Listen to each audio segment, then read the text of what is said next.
दोन्ही राष्ट्रवादी एकत्र येण्याच्या चर्चेला शरद पवारांकडून पूर्णविराम। संधी साधूंना सोबत घेणार नाही, अजितदादांसोबत जाण्यास पवारांचा विरोध।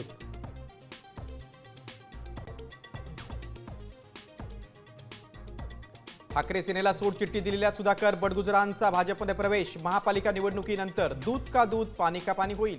पक्षप्रवेशानंतर बडगुजरांचा ठाकरे सेनेला इशारा।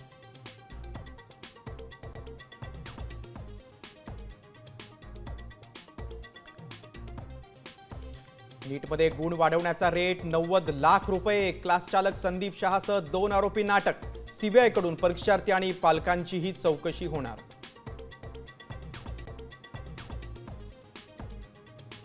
अमरावतीमध्ये संपूर्ण रात्र वीज पुरवठा बंद। नागरिकांच्या संतापाचा उद्रेक। महावितरणचं कार्यालयच पेटवलं।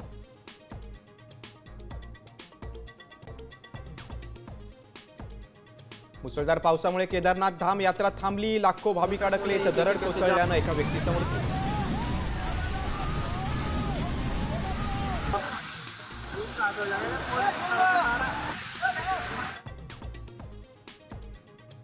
इराणचा इस्रायलला मोठा दणका। इस्रायलची गुप्तचर यंत्रणा मोसादच्या मुख्यालयावर इराणचा हल्ला। על המוסד, הצליחו על המוסד אפילו. तुकोबारायांच्या पालखीचं उद्या प्रस्थान। देहूनगरी भाविकांच्या स्वागतासाठी सज्ज। मुख्यमंत्री फडणवीस आणि अजित पवारांची उपस्थिती।